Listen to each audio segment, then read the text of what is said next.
여러분 사순절 잘 보내고 계시지요? 예, 사순절은 예수님께서 십자가를 향해서 걸어가시는 걸음, 그리고 부활을 향해 걸어가신 그 걸음을 함께 묵상하고 주님과 동행하면서 걸어가는 시간입니다. 우리가 조금 더 평소보다 하나님 앞에 나아가고 하나님 앞에 머무르는 시간들을 가지면서 우리가 얻은 구원의 의미들을 확인하는 시간입니다. 그러므로 여러분 각자 삶의 자리에서 하나님을 만나는 시간들을 조금 더 내보시고 하나님의 말씀을 묵상하고 하나님과 동행하는 그런 연습들을 더 많이 하시는 여러분들 되시기를 간절히 축복합니다. 좌우 바라보시면서 이렇게 우리 축복하도록 하겠습니다. 사순절에는 주님과 시간을 조금 더 보내십시오. 이렇게요.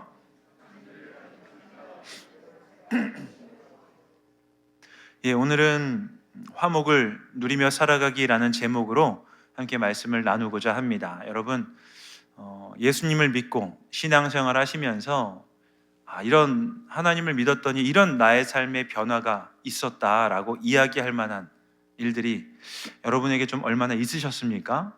한번 돌아보시면 어떤 분은 내가 예수님을 믿고 교회를 다니면서 이러이러한 삶의 변화가 있었습니다. 예를 들면 내 마음의 평안이 훨씬 더 많이 느껴지게 되었습니다. 이전까지는 이제 세상에서 말하는 여러 가지 유혹들에 내 삶의 시간들을 많이 썼었는데 어느 날부턴가 다시 그런 것들로부터 시간을 많이 쓰지 않고 이제 하나님을 알아가는 것에 내 시간과 삶을 더 많이 쓰기 시작했습니다 라고 바뀌는 고백을 하시는 분도 있을 것이고요. 제가 신앙생활을 하기도 하면서 많이 좀 만나 뵙고 이야기를 나누다 보면 생각보다 교회를 다녀도 그렇게 큰 변화는 경험되지 않는 것 같습니다 라고 말씀하시는 분들을 더 많이 보는 것 같습니다. 물론 여기 계시는 분들은 이 자리에 오신 분들은 하나님을 믿고 나서 삶에 많은 변화를 경험하신 분이기 때문에 이 자리에 오신 것이라고 생각할 수 있겠죠. 하지만 생각보다 신앙생활하면서 그런 변화를 많이 느끼지 못하고 하나님을 믿는다는 게 어떤 것인지 잘 체험하지 못하는 분들이 많은 것들을 우리는 봅니다. 그래서인지요, 젊은이들이 교회 생활에 대해서 많이 실망하기도 하고 회의를 느끼는 것 중에 하나가 교회 다니는 분들을 가만히 보는데 별로 삶이 그렇게 바뀌는 것 같지 않습니다 라고 이야기하는 그런 경우들이 있습니다.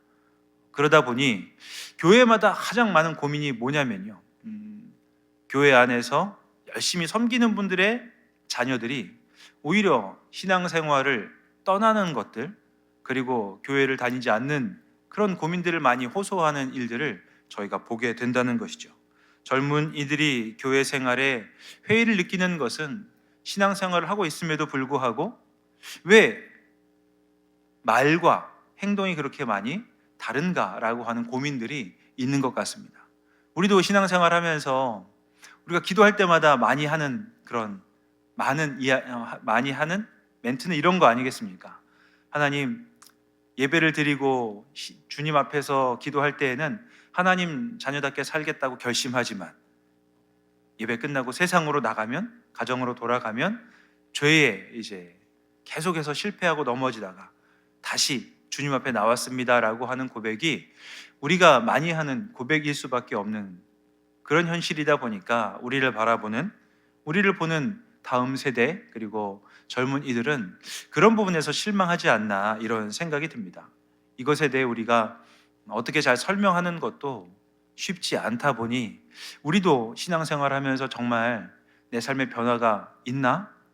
혹은 내가 그런 변화를 경험하며 살고 있나? 라고 하는 그런 부분을 자신 있게 말하지 못할 때가 있지 않은가 생각하게 되는 것이죠. 이런 신앙생활에서 극적인 변화를 경험한 것처럼 보이는 사람들이 종종 있습니다. 우리는 잘 안 되는데 그런 변화를 이야기하는 사람들이 있어요. 특별히 성경에서는 그런 변화를 이야기하는 분들이 많이 있는데요, 바울이 바로 그런 사람입니다. 바울은 신앙생활을 하면서 극적인 삶의 변화를 이룬 것처럼 우리에게 보여주고 말하고 고백합니다. 이런 바울이 30대에 들어서서야 예수님을 만났고 예수님을 전하는 그런 신앙생활을 하게 되는데요. 그가 자기 삶에 대하여 변하는 것, 그리고 그리스도인에 대해서 정의하는 내용은 오늘 본문 가운데 이렇게 고백이 됩니다. 고린도후서 5장 17절 말씀 함께 읽도록 하겠습니다. 누구든지 그리스도 안에 있으면 새로운 피조물이라. 이전 것은 지나갔으니 보라 새 것이 되었도다. 바울은요, 새로운 피조물이라고 표현합니다. 굉장히 놀라운 표현이죠. 새로운 피조물이라고 하는 것은 예수를 만나고 내가 새롭게 재창조되었다라고 하는 의미를 가집니다. 공동 번역이라고 하는 성경이 있습니다. 우리 기독교하고요, 천주교하고 함께 마음을 모아서 힘을 합쳐가지고 번역한 그런 번역인데요. 그 번역에서는 이 새로운 피조물이라고 하는 것을 새 사람이라고 번역합니다. 그러니까 예수님을 만나고 나서 하나님을 믿는 신앙생활을 하니 이전과는 완전히 다른 새 사람이 되었다라고 고백하는 내용인 것이죠. 그냥 모양만 조금 달라진 것이 아니고, 임시적으로 달라진 것이 아니고, 완전히 존재가 새로운 그런 새 사람이 되었다, 근본이 달라졌다라고 이해할 수 있는 변화가 그리스도인에게는 일어난다라고 바울이 이렇게 증거하고 선언하고 있는 것입니다. 중요한 것은요, 그런데 이런 존재가 달라지는 것이 우리가 오해하기 쉽다는 부분에 있습니다. 우리가 오해하는 것은 하나님을 믿으면, 하나님을 만나면 우리의 존재가 한순간 변화된다고 우리가 오해하기 쉽습니다. 바울을 보면 마치 그런 것처럼 보입니다. 바울이 얘기하는 이런 새로운 피조물은 하나님을 만나고 하나님을 믿는 순간 완전히 사람이 한꺼번에 확 바뀌는 것처럼 오해가 되다 보니까 나는 안 돼. 그렇게 조금 노력하다가 아직도 안 변하는 나를 보면서 이거 나는 안 되는 것 같아 라고 하며, 우리가 어떨 때는 좀 타협하는 모습으로 나아가게 하는 그런 오해를 발생하게 한다는 것이죠. 그래서 우리가 이 새로운 피조물이라는 내용을 볼 때 기억해야 할 중요한 부분은요, 존재가 바뀌는 것, 존재가 달라지는 것, 새 사람이 된다는 것이 단번에 일어나는 일이 아니라는 사실을 좀 먼저 기억하시면 좋겠습니다. 옆에 분에게 이렇게 이야기해 주세요. 존재의 변화가 단번에 일어나지 않습니다. 이렇게 이야기해 주십시오. 예. 단번에 일어난다고 생각하면 오해하게 되는 것이죠. 그런 면에서 이 종교적인 변화는 단번에 일어나지 않는데, 현대를 살아가고 있는 사람들에게는 이러한 변화가 더 어렵습니다. 왜냐하면 바울 같은 경우를 제외하고 일반적인 사람들은 이제 이런 새로운 피조물이라고 말하는 종교적인 변화를 경험하기가 굉장히 어렵습니다. 옛날에도 마찬가지였지만 요즘은 더 어렵습니다. 왜냐하면 두 가지 정도 이유가 있는데요. 첫 번째는 이 현대인들이 종교적인 것보다는 이 세속적인 것에 더 많이 노출되기 때문입니다. 세속적이라고 이야기할 수 있는 것에 더 관심을 두기가 쉬운 그런 시대를 살고 있기 때문입니다. 세속적이라는 말로 제가 표현했는데, 이것은 어떤 것이냐면 소위 잘 먹고 잘 사는 것에 몰두한다라고 생각하시면 됩니다. 우리의 관심이요, 이 땅을 살아가면서 우리의 관심이 교회를 다니는 사람도, 또 교회를 다니지 않는 사람들도 1차적인 관심은 일단 내가 잘 먹고 잘 사는 것에 있다라고 생각하시면 맞는 것이죠. 물론 이렇게 세속적이라고 이야기하는 먹고 사는 문제는 우리에게 중요한 것입니다. 우리가 사는 데 있어서 필수적으로 필요한 것이기도 하지만, 그 관심이 필요 이상이 될 때, 우리의 모든 시간과 삶이 거기에 몰두하기 시작할 때에 우리가 종교적인 영역, 하나님을 만나고 하나님과 교제하는 영역의 시간들이 줄어들 수밖에 없기 때문에, 특별히 현대를 살고 있는 사람들, 그리고 그리스도인들도 하나님을 만나는 시간보다는 세속적인 영역, 어떻게 하면 내가 좀 더 잘 먹고 잘 살고 내가 이 세상에서 누릴 수 있는 것들을 더 많이 누릴까에 시간들을 많이 보내게 되니 하나님을 만나기가 어렵다는 것이죠. 새로운 피조물로서 그런 경험들을 하고 살아가기가 어렵다는 것을 우리는 이해해야 됩니다. 그러면 언제 하나님을 향한 관심이 늘어날까요? 더 이상 잘 먹고 잘 살기 어려운 때가 되었을 때, 우리가 인생이란 길을 걸어가다가 문제를 만나서 잘 먹고 잘 살 수 있는 길이 내 힘으로는 안 된다고 느껴지는 순간에 사람들은 그것으로부터 관심을 돌려서 그제서야 하나님을 찾게 되더라라는 것입니다. 이렇게 신방을 하고 성도님들을 만나서 어떻게 신앙생활을 하시게 됐습니까? 라고 여쭤보게 될 때 제일 많이 하시는 말씀이 뭐냐면요, 인생의 고난이 찾아왔을 때라고 말씀하시는 겁니다. 그동안 세상에 내 모든 시선을 다 뺏기고 살다가 몸이 아프기 시작하거나 삶의 고난이 와서 더 이상 그것이 가능하지 않게 되니 그때서야 내 시선을 세상으로부터 하나님에게로 돌리게 되었습니다라고 하는 그런 고백을 많이 듣게 되는 것이죠. 더 이상 잘 먹고 잘 살지 못하게 되었을 때 아이러니하게도 하나님을 찾게 되는 일들이 일어나기에 현대에서는 하나님을 만나고 경험하는 일이 어렵다라고 할 수 있습니다. 두 번째로, 현대인들이 하나님을 만나기 힘든 두 번째 이유는 현대인들이 대체 종교에 이제 더 관심을 가질 수밖에 없는 그러한 현실을 살고 있기 때문입니다. 젊은이들이요, 마음을 많이 이제 쏟아내고 그리고 시간을 많이 보내는 영역들이요, 젊은이들의 SNS를 보는 시간들입니다. 그 대체 종교와 같은 SNS의 내용들, 그리고 거기서 보여주는 다른 사람의 삶이 내가 살고 있는 현실보다 더 좋아 보이기 때문에 그곳에 자기의 시간들을 많이 보내게 되고, 나도 저 사람이 보내고 있는 삶을 살고 싶다, 나도 저 사람이 먹어본 것들을 먹어보고 싶다, 나도 저 사람이 간 여행지를 한번 가보고 싶다라고 생각하면서 젊은이들은 그런 SNS에 자기의 시간들을 많이 보냅니다. 마치 그것이 내가 도달하고 싶은 하나의 영역인 것처럼 대체 종교의 역할을 하게 되는 것이죠. 많은 분들이 현실이 어렵다라고 생각해서 어디에 시간을 많이 쓰시나요? 현실을 조금 더 극복할 수 있는, 아니면 현실을 조금 더 자극적으로 보여주는 드라마와 같은 부분들에 자신의 시간들을 많이 사용하고 쏟아내게 됩니다.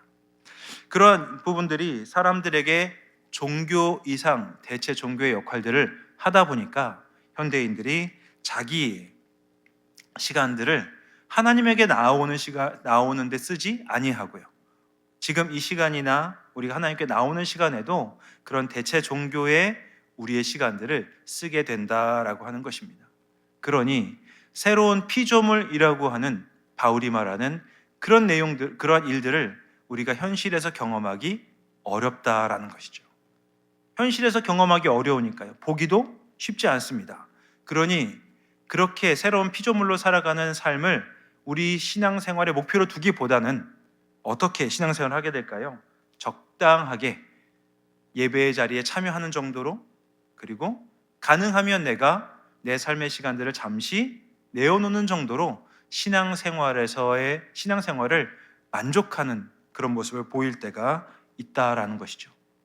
그러나 바울을 생각해 보면 바울은 그런 세속적인 것에 원래부터 시간을 많이 쓰지 않았던 사람이기도 합니다. 바울이 이렇게 자기가 새로운 피조물이라고 이야기할 수 있었던 이유는 바울이 먼저 종교성이 좀 두드러졌던 사람이기도 하기 때문입니다. 바울이 가졌던 종교심은요, 유별났습니다. 일반적인 사람들보다 더 많은 에너지를 가지고, 더 많은 열정을 가지고 신앙생활을 했던 사람입니다. 빌립보서 3장 5절 이하의 말씀에 보면 바울이 자기를 설명하는 내용이 나옵니다. 빌립보서 3장 5절에서 6절 말씀을 함께 읽도록 하겠습니다. 읽습니다. 나는 8일 만에 할례를 받고 이스라엘 족속이요 베냐민 지파요 히브리인 중에 히브리인이요 율법으로는 바리새인이요 열심으로는 교회를 박해하고 율법에 이르는 흠이 없는 자라. 바울이 자기에 대해서 이렇게 고백하는 것이죠. 그는 태어난 지 8일 만에 할례를 받았던 정통 바리새인 유대인이었습니다. 그는 베냐민 지파에 속해 있었고 히브리인 중에 히브리인이라고 자기의 정체성을 밝힐 정도의 종교적 열심이 있던 사람이었습니다. 율법으로 바리새인이었고, 이렇게 자기가 율법을 다 지킴으로 인해서 하나님께 의로운 자라는 칭호를 받을 수 있다고 생각했던 사람이었습니다. 그러니 율법을 어기는 사람들을 그냥 두지 못하죠. 다시 한번 3장 6절 말씀 함께 읽도록 합니다. 열심으로는 교회를 박해하고 율법의 의로는 흠이 없는 자라. 그가 가진 열정이 얼마나 컸는지 교회를 박해하기를 서슴지 않았던 모습을 보여줍니다. 유대교를 위해서라면 물불을 가리지 않을 정도로 열심을 가지고 있던 사람이지요. 이렇게 영적인 열심을 가지고 있던 사람이다 보니까 이런 사울이 예수님을, 살아계신 그리스도를 만납니다. 왜냐하면 열심을 가지고 있는 그에게 하나님이 찾아오시고 그가 가지고 있던 오해를 풀어주시기 위해 찾아오시게 되는 사건을 만나게 되는 것이죠. 우리가 잘 아는 것처럼 바울이 이제 다메섹으로 가는 길에 부활하신 예수님을 만났던 그 경험을 바울은 하게 됩니다. 그가 추구했던 궁극적인 대상, 그가 추구했던 종교적인 열심으로 인해 추구했던 궁극적인 대상인 하나님, 그리고 살아계신 예수 그리스도를 만나는 일들을 그가 경험하게 되는 것이죠. 성경은 종교적인 열심을 가진 사람들, 종교적인 신앙을 가지고 있는 사람들이 추구해야 될 그 궁극적인 존재가 있음을 이야기합니다. 여러분, 신앙생활 우리가 왜 하고 있습니까? 신앙생활을 하는 여러분에게 있어서, 우리가 신앙생활 하지 않습니까? 신앙생활을 하는 여러분에게 있어서 궁극적인 목적지와 목표는 무엇입니까? 이렇게 질문을 드리면 바로 나와야 되거든요. 우리가 신앙생활을 하는 이유는 바로 우리가 삶의 자리에서 하나님을 만나기 위해서입니다. 나에게 찾아오시는 하나님을 경험하고 만나기 위함인 것이죠.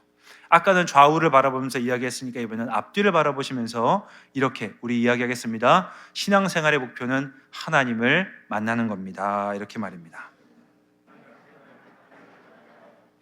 네. 종교적인 열심을 가지고 있는 사람, 신앙생활에 있어서 궁극적인 것에 관심을 두는 사람은 반드시 나를 찾아오시는 하나님을 만나야만 합니다. 그 하나님과의 만남이 나 하나님 만났어 라고 하는 그냥 수사적인 표현이 아니라 내가 하나님을 어떻게 만났는지, 내가 하나님을 만나서 내가 무엇을 느꼈는지, 그리고 내가 하나님을 만나서 내 삶이 어떻게 바뀌어가고 있는지를 구체적으로 고백할 수 있는 실제적인 경험이 되어야 한다라는 것입니다. 바울은 그래서 자기가 경험했던 하나님에 대한 경험을 기회가 있을 때마다 고백합니다. 사도행전이라고 하는 성경에서 사도 바울은 자기가 살아계신 예수님을 만났던 경험을 무려 3번이나 고백합니다. 사람들 앞에서 어려움 가운데 처해 있다 할지라도 내가 왜 이 일을 하고 있는지를 이야기할 때마다 바울은 내가 만났던 부활하신 예수님에 대한 경험을 꾸준히 이야기하는 것이죠. 그러니 신앙생활을 우리가 하고 있다고 한다면, 우리가 예배를 드리고 신앙생활을 하고 있는 사람이라고 한다면 내가 만난 살아계신 하나님에 대한 경험, 그 하나님이 나에게 어떤 의미로 찾아오셨었는지를 고백할 수 있어야 한다는 것이죠. 그런 측면에서 바울은 자기를 찾아오신 하나님, 내가 만난 하나님에 대한 경험이 나를 새로운 피조물로 바꾸었다라고 고백합니다. 다시 한번 고린도후서 5장 17절 말씀을 우리가 읽어보도록 하겠습니다. 함께 읽겠습니다. 그런즉 누구든지 그리스도 안에 있으면 새로운 피조물이라. 이전 것은 지나갔으니 보라 새 것이 되었도다. 바울의 고백은 자기가 새 사람이 되었다라고 하는 이 고백이 나오게 하는 예수님과의 만남이었습니다. 그리스도 예수, 그냥 한 사람의 예수라고 하는 사람이 아니라 부활하신 그리스도를 만남으로 인하여서 바울은 자기는 완전히 새로운 존재가 되었고 내 삶은 이전과는 완전히 달라졌다, 이전과는 완전히 다른 인생의 길을 걸어가고 있다고 말합니다. 그래서 루터도요, 이 5장 17절, 고린도후서 5장 17절을 이렇게 번역하면서 새로운 피조물이 되었다는, 새 것이 되었도다라는 말을 이렇게 번역합니다. 보라 모든 것이 새로워졌노라 라고 번역합니다. 이전에 보던 것과 예수 그리스도를 만나고 난 이후에 보는 세상이 완전히 달라졌다라고 고백하는 것이죠. 이런 삶의 변화가요, 세상 사람들도 가끔씩 이렇게 이야기하는 것이죠.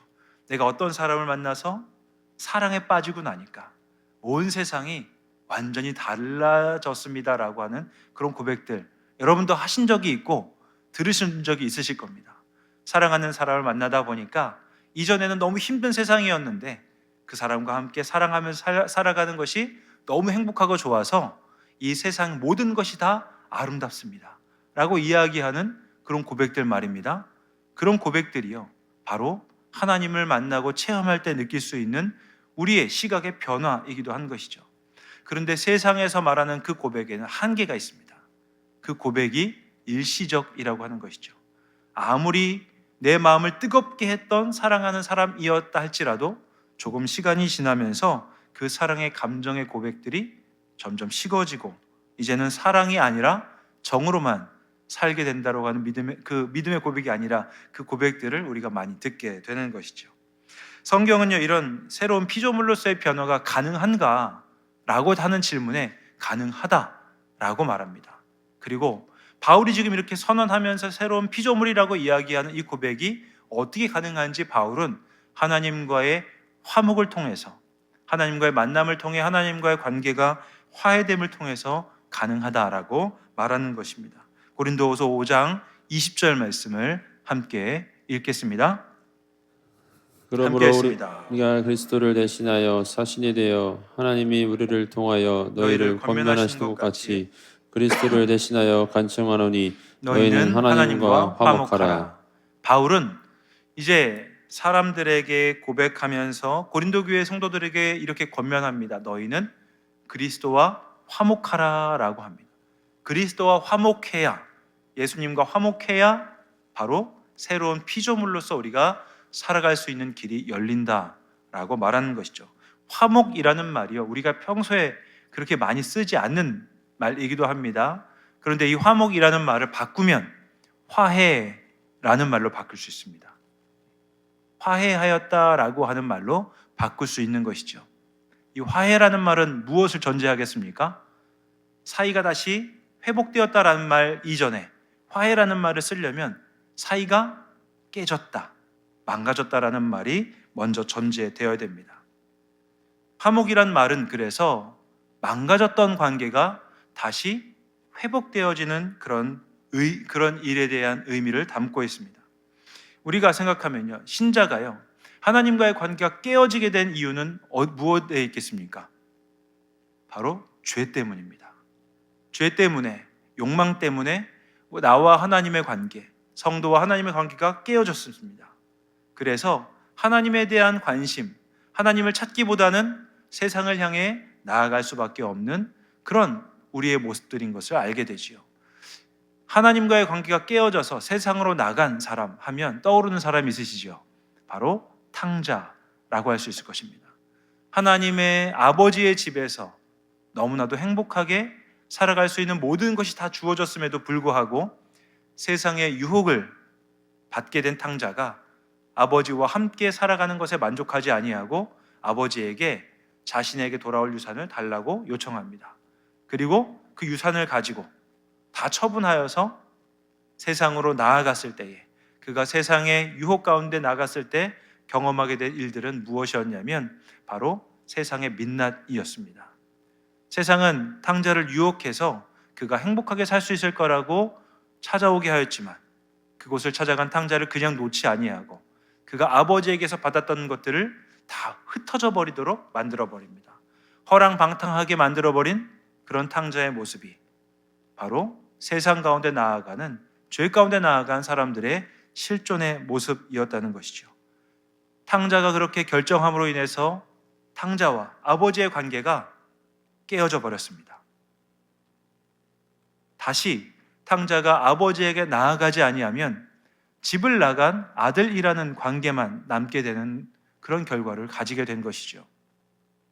그런 상태에서 탕자는 돼지를 치는, 그리고 그 자리에서 절망할 수밖에 없는 삶을 살게 되는 그런 모습을 우리에게 보여줍니다. 탕자에게 남은 것은 무엇이겠습니까? 아버지에게로 나아가는 결정, 아버지에게 다시 돌아가는 결정.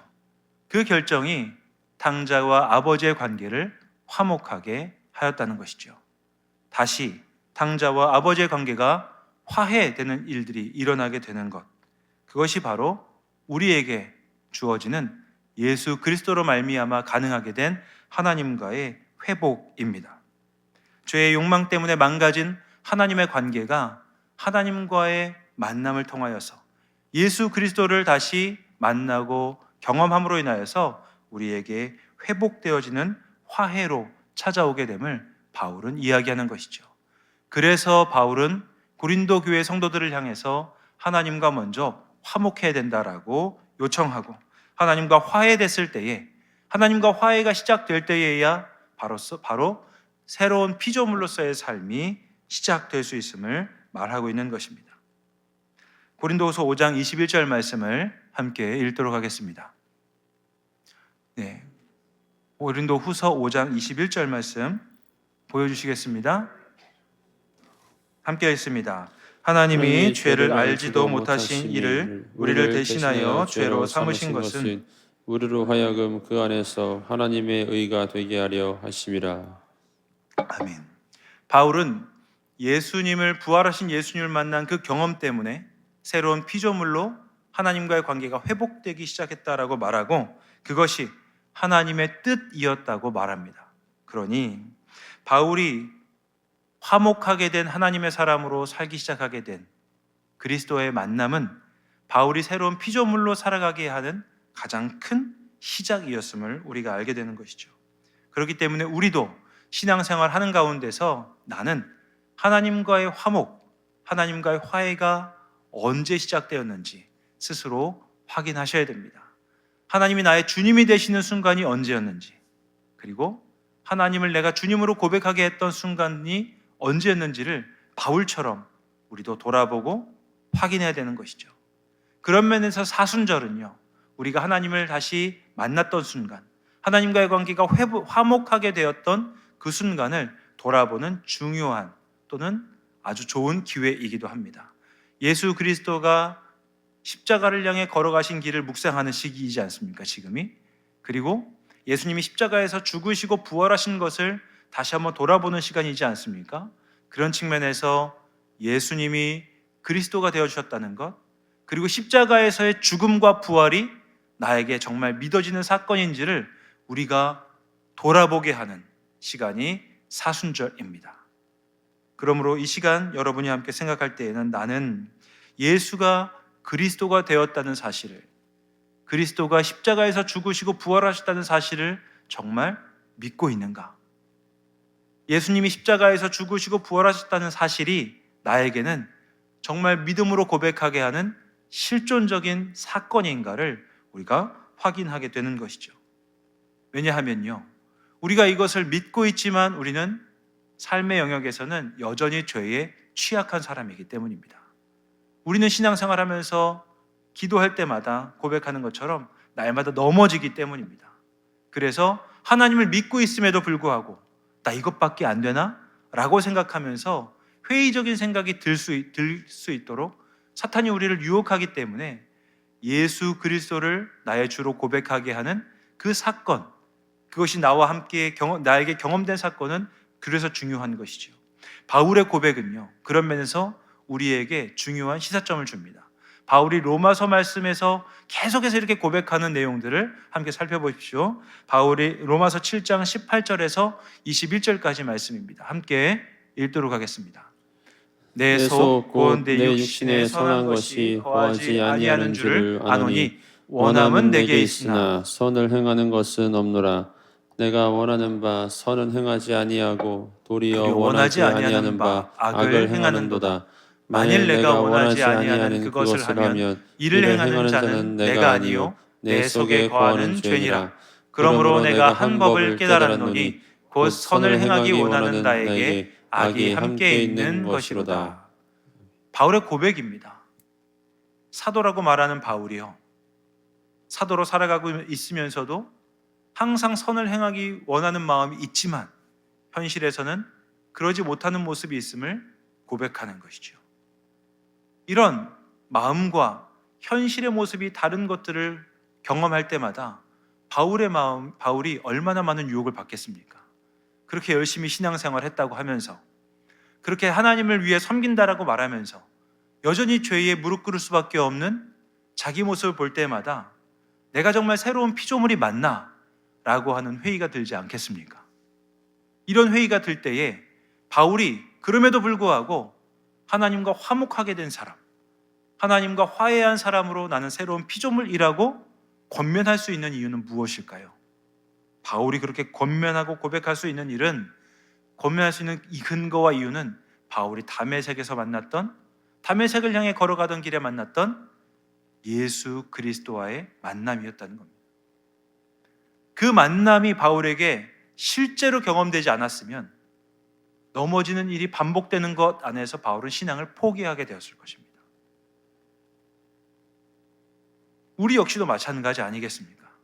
저도 목회자로 이 자리에 서 있지만 여전히 죄에 취약할 수밖에 없는 그런 사람입니다. 언제 죄의 유혹에 넘어갈지 모르는 연약한 사람일 수밖에 없습니다. 때로는 그렇게 넘어갈 수도 있겠지요. 그렇다고 한다면 하나님을 믿지 않아야 될까요? 사역을 당장 중단해야 되는 것일까요? 그렇지 않다고 바울은 말하고 있는 것이죠.